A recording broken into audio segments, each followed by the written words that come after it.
Tectonic plate theory is the idea that convection currents in the Earth's mantle cause the shifting of tectonic plates underneath the Earth's crust, as well as the ideas associated with the structural layers of Earth.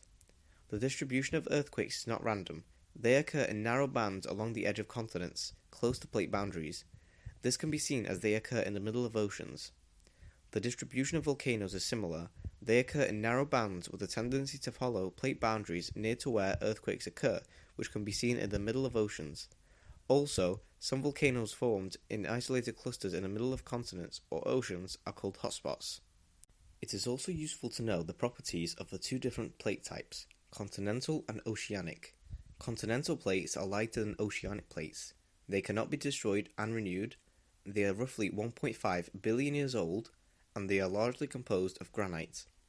On the other hand, oceanic plates sink as they are denser. They can be renewed and destroyed. They are roughly 200 million years old and are largely composed of basalt. Here are 4 physical processes taking place at different types of plate margin that lead to earthquakes and volcanic activity, 2 of which only produce volcanoes, while all 4 can lead to earthquakes due to the buildup of friction between plates. At a convergent boundary, oceanic crust is subducted under the continental crust, which then melts and some of it is released as lava from volcanoes. An example of this plate margin includes the Nazca Plate going underneath the South American Plate. As a collision zone margin, 2 plates go against each other and one continental mass goes over the mass that is forced down as it is heavier. One example of this plate margin are the Andes.